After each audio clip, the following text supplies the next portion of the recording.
Bonjour, welcome to Wahsa Distant Education Center's radio Zoom classes. This is SVN3E, grade 11 Workplace Science, and I am the teacher, Bronwyn Slate. You can't join me live today as this is a pre-recorded lesson, so you can listen on the radio at 91.9 FM or on the television at Bell Express View Channel 972, but you can't call in or join through Zoom today. But next lesson, you'll be back to regular being able to call in and join through Zoom. Our classes are scheduled on Monday through Thursday, 3 to 4 in the afternoon, and we are in week 3 of our 9-week course. A reminder of what work to submit for marking. Key questions are the ones to submit for marking. All of the questions are listed at the end of each IL lesson, so in your IL booklet. So please do all of the questions, the check your understanding questions. Some of them are activities and some of them are review questions. So you want to make sure that you're paying attention to what is in the IL booklet instructions to make sure you're doing the correct questions. Please show all of your work, your steps in your thinking to make sure that you're actually answering the question that is being asked.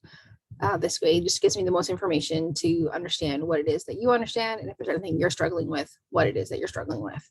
You're welcome to do your work either by hand or electronically. You can write in the workbooks, that's fine. They don't give you a lot of space, but if you'd like to, that's fine.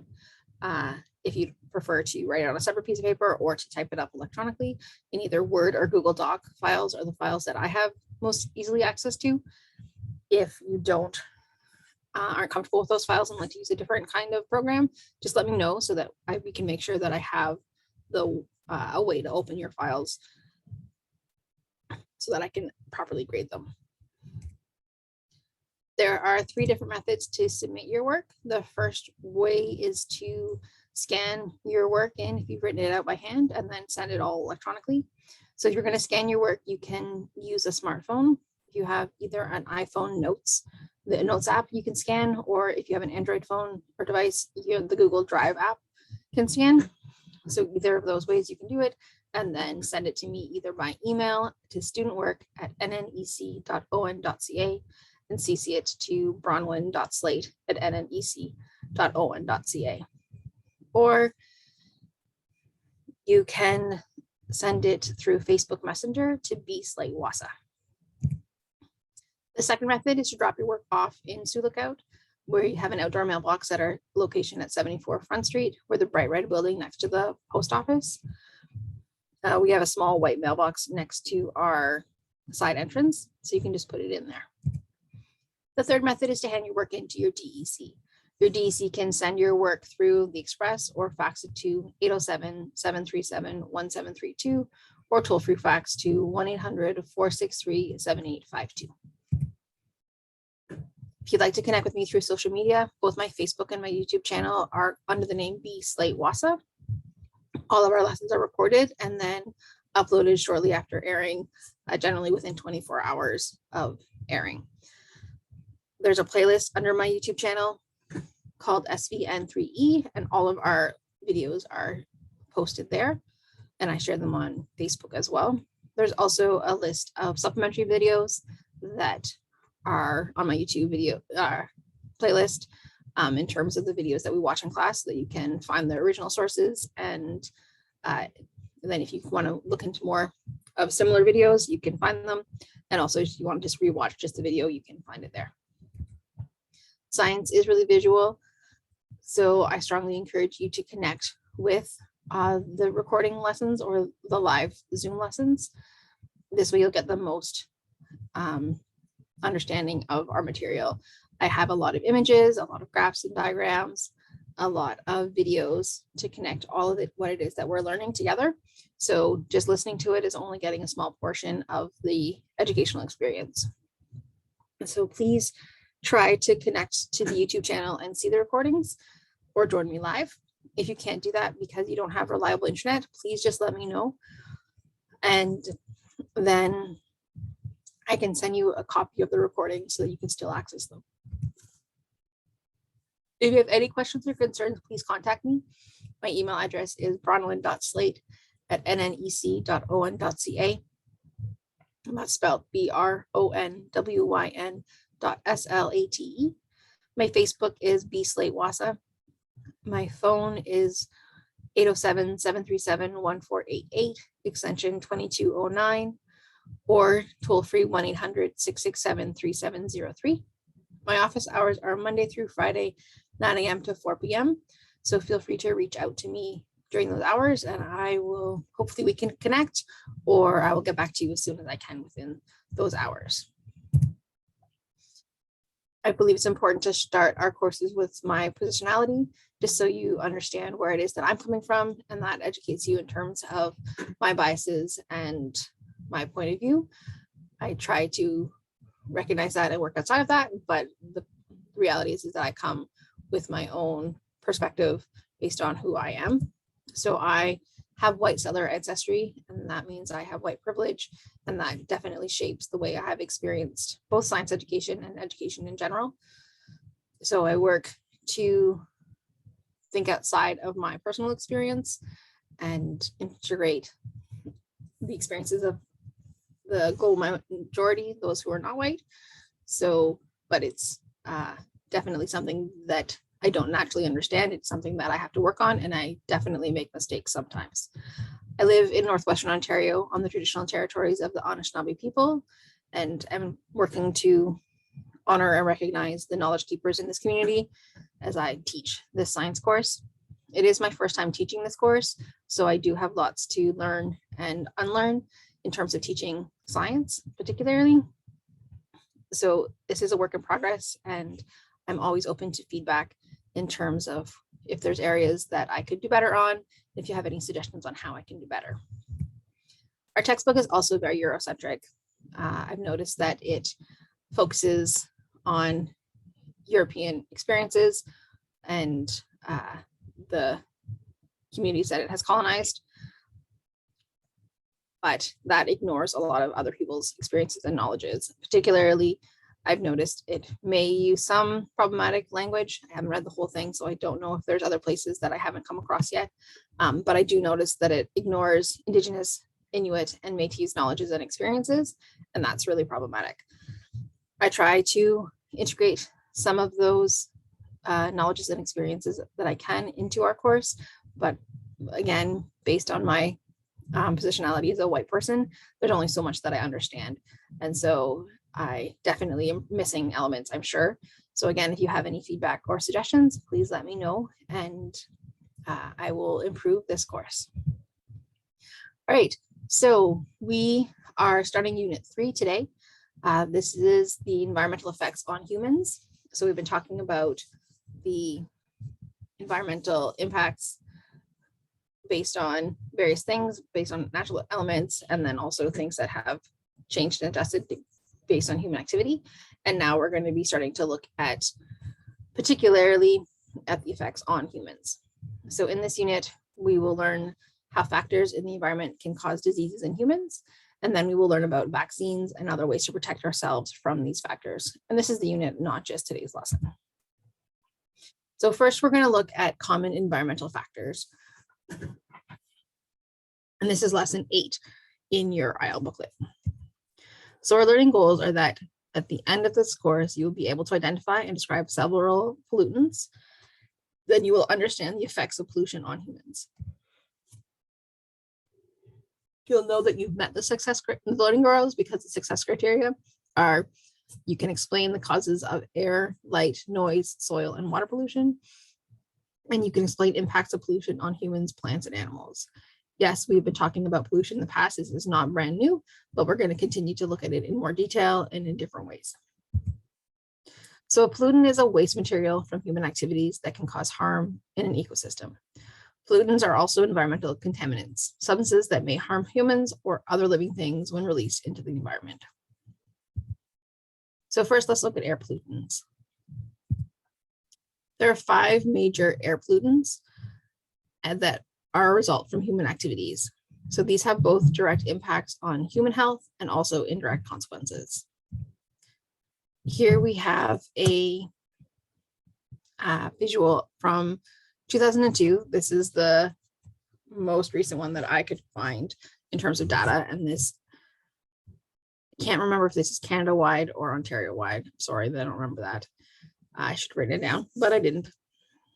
So this shows that the sources of emissions for air pollution in total. So industry is 52%, transportation is 27%, consumer and commercial products is 8%, commercial and residential heating is 1%, agriculture is 10%, and other is 2%. So really, the sources of imminent emissions for air pollution is really industry. In 2002, that was the strong contender. Here we have a second graph pie chart, and this is from Ontario in 2014. So this one must be Canada-wide, this 2002 one, because I found an Ontario one. So here it's saying, similarly, we're talking about sources of emissions of air pollutants. So road vehicles is 34% and other transportation is 37%. So that's over 70% in transportation. And then other nitric oxide industrial sources is 9%, cement and concrete is 4%, smelters and primary materials is 3%, utilities is 5%, and miscellaneous and residential is 9%. So these are slightly different. It is hard to, because they're not from the same source, though they're very possibly using different data and different definitions. So we can't necessarily directly compare these two. Also, this note down here says it excludes emissions from open and natural sources, whereas the first graph doesn't say that. So it's hard, again, to compare these exactly, but in generally, transportation and industry are our two largest sources of air pollutants. Okay, so let's look at these 5 major contenders in the air pollution. So first, carbon monoxide, which is CO in terms of the element symbols. So this is a gas that comes from burning fossil fuels, and mostly it's in cars, and it cannot be seen or smelled. So often we talk about hopefully all homes have carbon monoxide detectors, and it's often talked about as the silent killer or the invisible killer, because there's no way to know if there's carbon monoxide in your home if you're breathing it in. So the sources, so where it comes from, carbon monoxide is released when engines burn fossil fuels. Emissions are higher when engines are not tuned properly and when fuel is not completely burned. So taking care of your car maintenance helps with not burning, not creating as many emissions. Cars emit a lot of carbon monoxide, of the carbon monoxide that's found outdoors. So cars, again, is really the main focus of vehicles.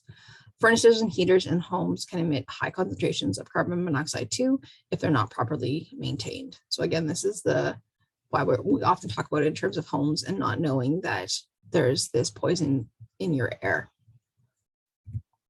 So the effects, carbon monoxide makes it hard for body parts to get the oxygen they need to run correctly. Exposure to carbon monoxide makes people feel dizzy and tired and gives them headaches. In high concentrations, it is fatal. Elderly people with heart disease are hospitalized more often when they are exposed to higher amounts of carbon monoxide. So it's a concerning thing that's we're pumping into our air. Here, again, is an old graph. 2010 was the most recent that I was able to find about the carbon monoxide emissions. So again, transportation, as we talked about, we consistently talked about vehicles. So transportation is 75% of the carbon emissions into the air. And then the aluminum industry is 4%. The upstream petroleum industry is 5%. Other sources are 4%. Wood industry is 4%. And then residential fuel, wood combustion is 8%. So really, in terms of carbon monoxide, it is really transportation. It is burning of fuels that really has the biggest impact. All right, so the next one is sulfur dioxide, which is SO2, a corrosive gas that cannot be seen or smelled at low levels, but can have a rotten egg smell at high levels. So we often talk about, many folks talk about sulfur smelling like rotten eggs. So, but it still can have an impact. It still can be present in lower levels, and we just not have, you can't sense it. So sources of where sulfur dioxide comes into our air. So mostly it comes from the burning of coal or oil in power plants. It also comes from factories that make chemicals, paper, and fuel. And sulfur dioxide reacts in the atmosphere to form acid rain and particles, as we've talked about before. So the effects of sulfur dioxide in the air is that exposure can affect people who already have asthma or emphysema by making it more difficult for them to breathe. It can also irritate people's eyes, noses, and throats. And sulfur dioxide can harm trees and damaging buildings and making it harder for people to see long distance. So there's various ways that it impacts our lives. Again, here is a graph showing the different where SO2 emissions come from. But again, this is 2010 Canadian data, so it is a little bit old. So there's a lot of places that are sort of similar. So non-ferrous smelting and refining is 27.2%. The petroleum industry is 24.3%, and electrical power is 24.5%. So those are the biggest three pieces. And then other industrial sources are 13.5%. Marine is 60.2%. Other transportation is 0.7%, and other sources is 3.6%.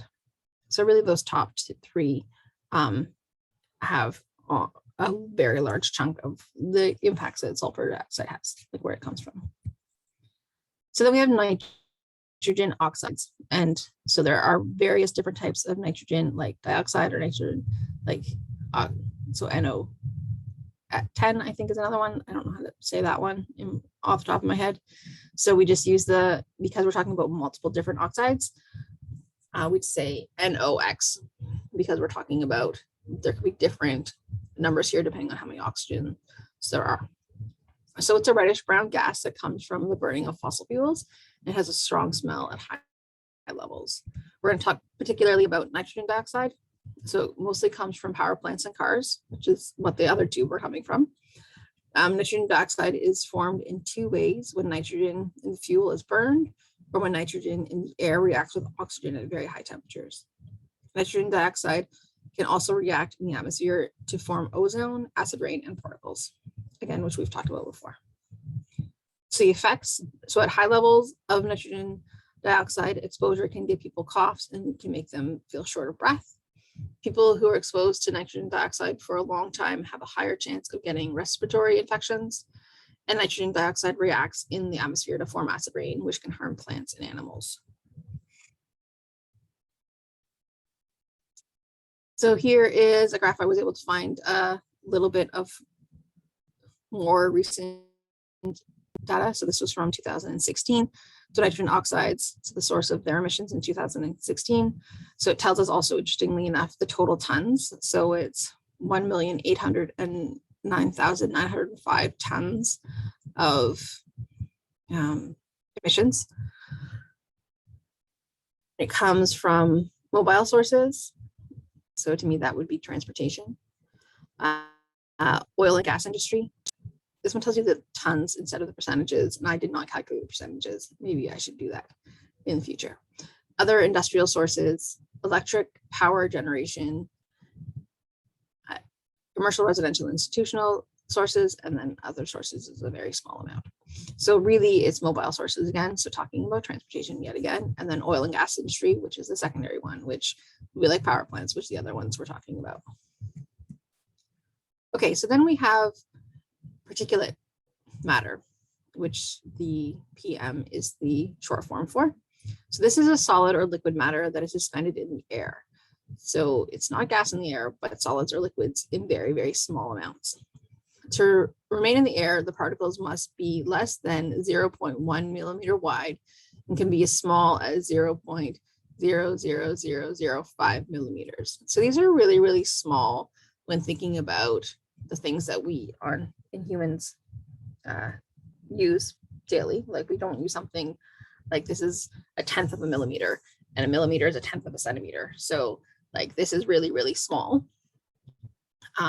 But it's really, really small in terms of the things that we use every day, but in terms of impacting our bodies, it is small enough that we can breathe it in, but big enough to have an impact. So the sources of particulate matter can be divided into two types: coarse particles and fine particles.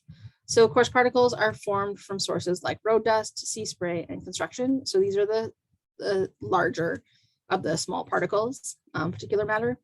So, and you can probably think of times that you've inhaled road dust or like travel dust or something like that, and how that's impacted your breathing. And then fine particles are formed when fuel is burned in automobiles or power plants. So again, coming back to the vehicles and the power plants. So this is going to be the smaller end of the particles, the fine particles, but again, they're still big enough to have an impact on our bodies. So the effects are that it is small enough that it can enter the lungs and cause health problems. Some of these problems include more frequent asthma attacks, respiratory problems, and premature death. Particulate matter is also irritating the skin, so it can also cause rashes. Here is another graph from 2016, the sources of emissions for fine particulate matter. So home firewood burning is the biggest amount. Also, look, this is 267,171 tons. So this is significantly less than the last one that we looked at. Remember, the last one was over 1 million, and this is just over, this is less than 300,000. Still a lot, but less.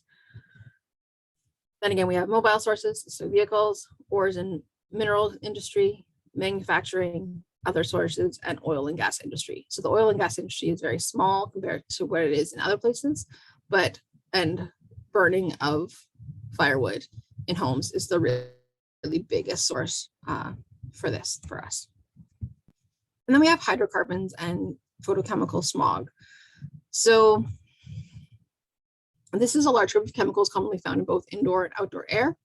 And some of them give off distinct odors at high levels, and they may be, but they also may be present even if you can't smell them. So it's a range. So the sources, so these are also can be thought of as volatile organic compounds, or VOCs, and they form a large group of chemicals commonly found in both indoors and outdoors air. So these are things like they show up in vehicle exhaust, cigarette smoke, cooking, especially if you're frying, building materials like paint, glues, varnishes, air fresheners and cleaning products, as well as candles and incense, but then also petroleum use, trash incinerators, and evaporation of industrial chemicals. So it's a really wide range in terms of household things that are fairly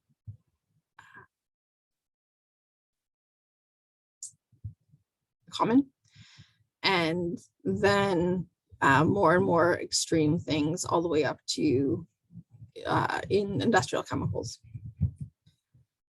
So then the short-term exposure to high levels of some of these VOCs can cause fatigue, nausea, dizziness, headaches, breathing problems, and irritation of the eyes, nose, and throat. So if you are in an environment where you have high levels of these chemicals, but you're only there for a short period of time, then these are likely the symptoms that you're going to experience. But also some people have more sensitivity, such as children, seniors, pregnant people, and people with existing health conditions such as asthma, chronic pulmonary disease, or bronchitis.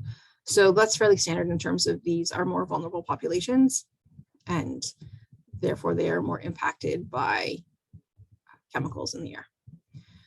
But then we also have long-term exposure to high levels of some VOCs can result in really adverse health effects, including cancer. And more information needs to be done on that, but having long-term exposure to high levels is really dangerous. Finally, there needs to be more research done to understand the impacts of long-term, low-level exposure. So many of us are exposed to many of these things infrequently or consistently, but it's not high exposure, like it's not high intensity. But if we burn candles and incense all of the time for years, what is the impact on that?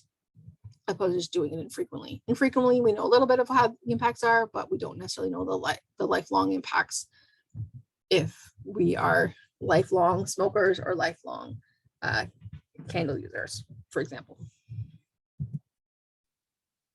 And so the volatile organic compounds graph, which again is from 2016, shows that it's a lot, because remember, now we're at 1,715,000, so that's a lot of tons. And then oil and gas industry is very big on this one, as well as paints and solvents, which isn't something that we really talked about yet. So that's interesting that it's got a large impact. And then mobile sources, again, which is another big impact. Then home firewood burning is another one, industrial services and other sources as well. So those are the smaller amounts.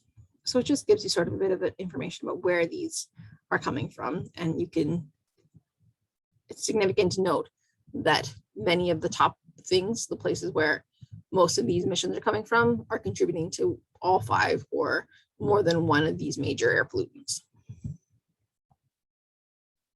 Okay, so at this point, if you'd like to pause the video and do your key question on page 65, the check your understanding number 1. What are the 5 major air pollutants result in human activities? Hopefully you're able to answer that now.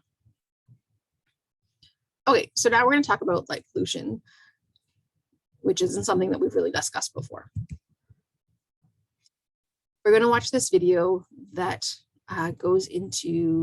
gives us a general overview of the electromagnetic spectrum. So this isn't talking about pollution particularly, but it's giving us context so that we can then look at ultraviolet light, which has a bigger impact and is contributing to air pollution and the effects of things. So this first video is just about giving us a context overall to help you understand the electromagnetic spectrum.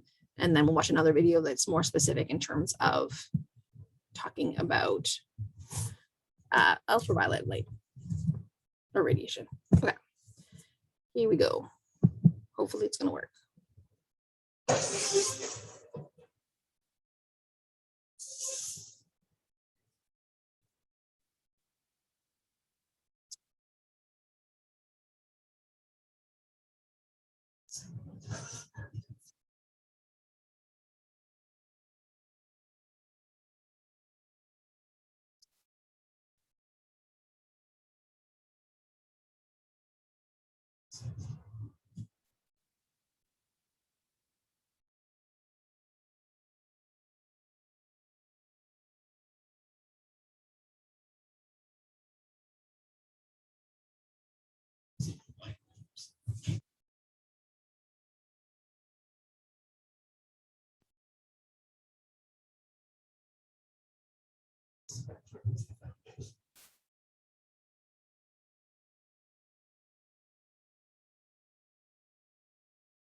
Seasonal change to specific habitats.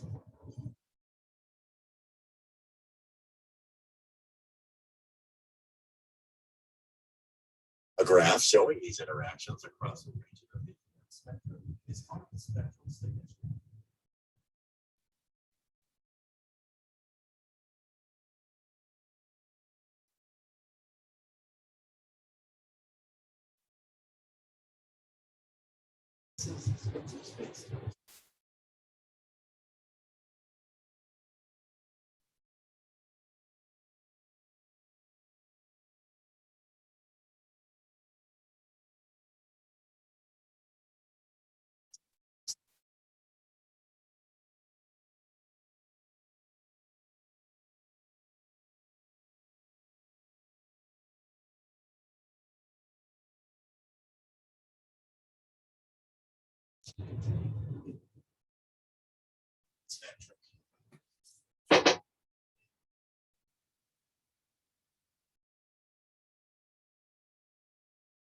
So that just gives you an overview of waves and electromagnetic spectrum in terms of understanding the bigger picture. Before we look, now we're going to look at ultraviolet radiation. And so this gives us a little bit more of, we're going to narrow down on one element of the electromagnetic spectrum. If you're interested in this and you want to watch more, again, I will link these videos in our show notes, and NASA has a whole series. These videos are from NASA, and you can go through and you can look and you can find the other ones that tell you more about radio waves, about gamma waves, about the visible spectrum. So if you want to look into it more just for your own sake, it's not necessarily for this course right now, but if you're interested, feel free to go and check those out. They have lots of great videos to check out in terms of this. But now we're just going to watch the video about ultraviolet to learn about ultraviolet radiation.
Sun passes through the atmosphere and reaches the Earth's surface.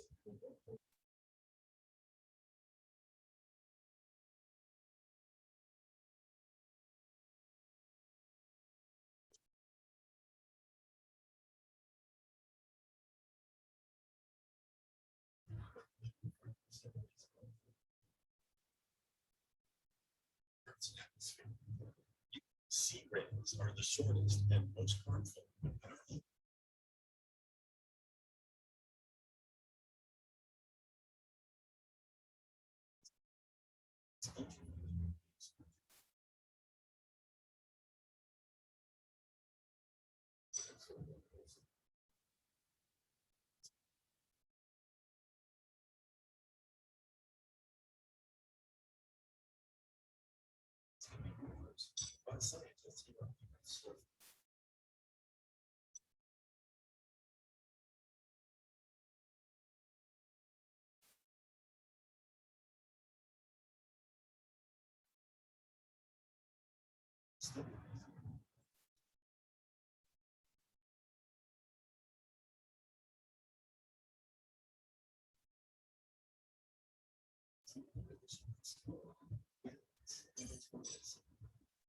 Chemical substances, both atoms and molecules, interact with UV light.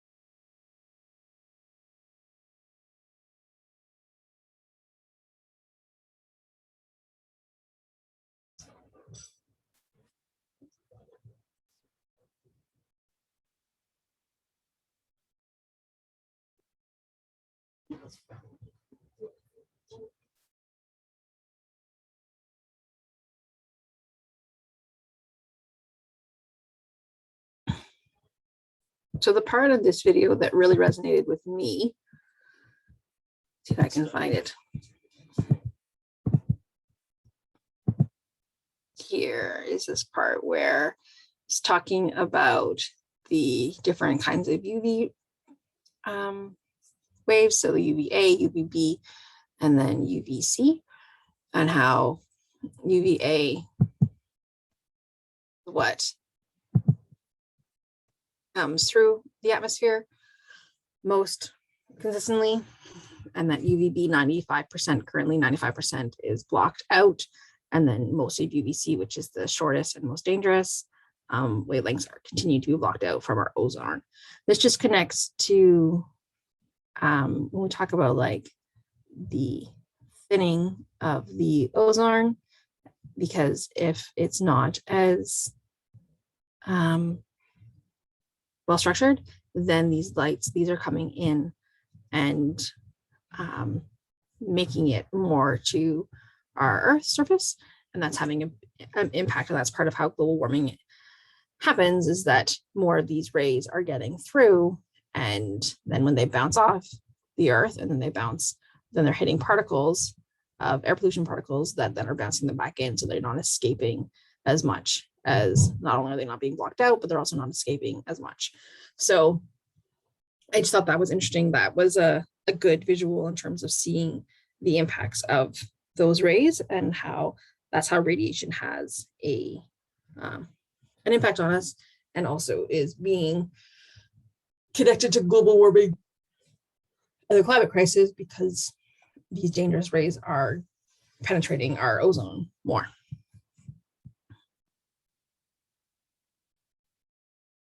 So then we're also going to talk briefly about noise pollution, which is a little bit different than everything else that we've talked about, but interesting and relevant just to sort of learn about. So noise pollution is excessive sound that can be harmful as sound exerts pressure on our ears. So it's any unwanted sounds can be noise pollution. It's not like only jet engines or babies crying or whatever. It's can be a range of things. And the pressure of the sound is measured, sound in general is measured in decibels, which is lowercase d, capital B is the units.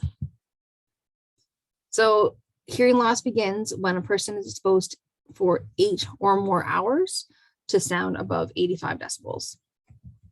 So let's look here on, we have a visual that gives a little bit of a scale of what the decibels are equivalent to, as that's not something that I generally no. So giving a little bit of a point of reference. So breath or a breath is 10 decibels and a whisper is 20 decibels, and the rustling of 3 leaves is 30 decibels. So those are very, very quiet. Then we get to the point of like a faint hum from a refrigerator or furnace might be about 50 decibels. And then conversations generally are around 60 decibels is a moderate to quiet conversation, but just sort of a normal speaking volume. And then cars and trucks get to 70 and 80 decibels. That's starting to be very loud. So these steps are not very far apart, but they have a pretty large impact.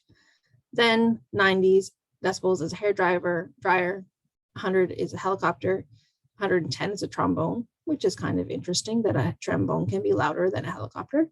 But anyway, a siren is 120, a jet engine is 130, and then fireworks is 140. And that's sort of the maxes where we max out. If it's louder than that,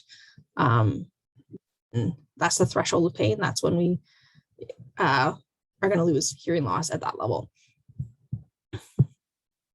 We're going to have hearing loss, not lose it. Sorry. So then another graphic that I found was relating the exposure of noise and how long it takes until you start to have hearing loss. So I said before that 8 hours or more at a noise exposure of 85 decibels is going to start to have some hearing loss.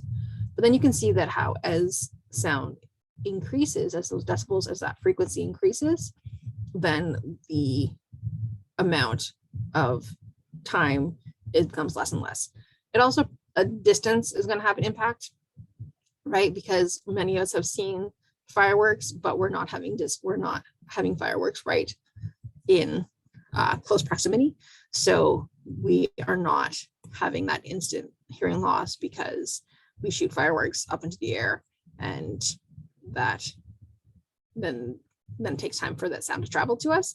So it's no longer as dangerous as it was as if it were to explode closer to us.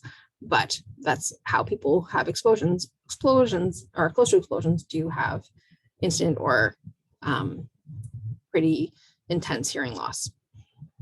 So I just thought that was interesting in terms of so you think about like hair dryers at 90 decibels. And so then you'd have to have that for 2 hours in your ear in order to have hearing, in order for it to impact your hearing. So probably not going to happen. But then you go up just to 110 with a trombone, and that's like between 1 and 2 minutes of intense sound right in your close proximity is going to have a really strong impact on your hearing. So it goes really, really quickly. It's exponential in terms of how fast this really changes. Exponential decay in terms of how fast it changes and has an impact on your hearing. And that's all that we're going to talk about in terms of noise pollution. Just a little bit of an interesting tidbit to throw in with all the other stuff that we've been talking about. Okay, so then let's talk about soil and water pollutants. So we've already learned a lot about soil and water pollutants. We talked about fertilizers, pesticides, and chemicals that spilled into soil can leach into groundwater, into drinking water sources, and into other waterways that negatively impact our ecosystems. So today we're going to focus specifically on the 3 common contaminants of heavy metals, workplace chemicals, and pathogens. So heavy metals. Heavy metals do normally occur in nature and are essential to life, but they can become toxic through accumulation in organisms. So if we have too much and the buildup is too much, then that's going to have an impact. So arsenic, cadmium, chromium, copper, nickel, lead, and mercury are the most common heavy metals which pollute the environment. We're going to talk about mercury, lead, and cadmium, which are of greatest concern because not only are there lots of it, but their ability to travel long distances in the atmosphere makes it more detrimental. So the sources of heavy metals include mining, industrial production, untreated sewage, sludge, and diffuse sources such as metal, piping, traffic, and combustion byproducts from coal burning power stations. So these are various places where we get heavy metals into our environments. Also, an increasingly serious global problem is the management of electronic waste, of e-waste, particularly the disposal of used computers and mobile phones, which contain over 1,000 different materials, many of which are toxic to humans. So this is a new concern over the last 30 years or so. And we haven't figured out how to do this safely. So we're going to quickly look at mercury. So the impact of mercury on humans is that mercury exposure can harm the brain, heart, kidneys, lung, and immune systems of people of all ages, but particularly in babies and young children, the nervous system can be affected, making the child less able to think and learn. So it has direct impacts on brain development. For animals, mercury accumulation in fish may harm the fish and other animals that consume them. We hear about this a lot in terms of like, don't eat too much fish, don't eat too much tuna because they have high levels of mercury. Birds and mammals that eat fish are more exposed to mercury than other animals which live in the aquatic ecosystems. So consuming the mercury has a big impact. Effects on wildlife can include reduced fertility, damaged kidneys, slower growth and development, abnormal behavior, and even death. Also, whales and dolphins are at high risk of exposure to mercury. Okay, so then looking at lead. So the human impacts or the effects of lead on humans are that may cause neurodevelopmental effects in children, even at low levels of exposure. So it doesn't take a lot of lead to have an impact on how our brains develop. And other effects include cardiovascular, renal, gastrointestinal, hematological, and reproductive effects. So that's a pretty wide range of effects that lead has. For plants and animals, in the environment, lead bioaccumulates in most organisms and is toxic to plants, animals, and microorganisms. So it just adds up. Young fish are more susceptible to lead poisoning than mature fish or eggs. So that can make it really hard to continue to populate a fish population. Symptoms of lead toxicity in fish include spinal deformity and blackening of the caudal region, which is the rear part of the fish. So that's not so good. And then our last one is cadmium. So for humans, cadmium is toxic and exposure can cause pulmonary irritation, kidney disease, bone weakness, and possible lung, prostate, and kidney cancer. Food and cigarette smokes are the largest potential sources of cadmium exposure for the general population. So this is something that's in potentially our daily lives. For plants and animals, it's also toxic. Cadmium accumulates mainly in the kidney and the liver of vertebrates and aquatic invertebrates and in algae. Acute toxic effects on fish, birds, and other animals may include death or fetal malformations, and cadmium can affect plants, resulting in decreased growth and even death. So it basically kills plants and animals. So here is just sort of seeing how we release a reminder of how we have put heavy metals into our environments. So naturally, it's true, naturally does happen in terms of rocks, volcanic eruptions, dust particles, aerosols, and sea spray. It happens naturally to some degree, but then also agriculturally, having inorganic fertilizers, pesticides, wastewater, fungicides, sewage sludge, and fly ash all add more heavy metals into the environment. And then industrially, we have thermal power, industrial waste, mining industry, refineries, and chemical industry all put more heavy metals into the environment. And then domestically, organic waste, inorganic waste, biomass burning, e-waste, used filters, used batteries, put more heavy metals into the environment. And then just in general, miscellaneous landfills, medical waste, traffic emissions, incineration, and other emissions put more heavy metals into the environment. So yes, they do happen naturally, but there's a lot more ways that we humans are adding to them. So then those heavy metals go into gas state, liquid state, and solid form, and have both direct soil and water contamination, and also indirect water and air contamination. So then the other pollutant that we're talking about is workplace chemicals. So these can be liquid, solids, or gases. and they are used in manufacturing, mining, construction, agriculture, and business applications. So they're used in all sorts of places. They can be very dangerous to human health. And they also can be found in households in terms of like herbicides and multi-purpose solvents. So it's not just something that if you work in an industry that uses them, it can be things that we found in our homes or in schools or in everyday places. They often contain heavy metals and other dangerous materials, which is part of why they're concerning. So in order for a chemical to harm a person's health, it must first come into contact or enter the body. It must have some biological effect on the body. There are 4 major routes in which the chemical may enter your body. So it could be inhalation, so breathing, which sort of is what I would think of first, but also skin or eye contact, swallowing, so ingesting or eating it. If you get it on your hands and eat something, that you can ingest it there. And then also injection, which is not as common, but does happen. So regardless of the way that the chemical gets into your body, once it is in the body, it is distributed to the rest of your body by your bloodstream. So in this way, the chemical may harm organs, which are far away from the original point as entry, as well as where they entered the body. So it's not something that is just, it moves rapidly throughout your body and it can have a big impact. Here is a infographic about the global picture of chemical pollutants. And so you can just see that global estimated deaths in millions per year. So total pollution is like 9 million people a year die, whereas like war and murder is down to like below 1 million people, or smoking, which is 7 million people. Like there's a lot of other ways that people die, yes, but total pollution is really, really high. And that there are lots that are due to air, and then also soil and water pollution has a big impact. And there's saying that there's 3 new potential toxins per day that we're introducing into our systems. So that's really kind of scary. Okay, and the last thing that we're going to look at before we wrap up are pathogens. So pathogens are viruses, bacteria, fungi, and protozoans that cause diseases in humans and other animals or plants. So this is from untreated or partially treated human sewage, and wild and domestic animal waste are sort of the primary major pathogen sources. Pathogens that may be found in marine waters include those causing gastroenteritis, salmonella, and hepatitis A.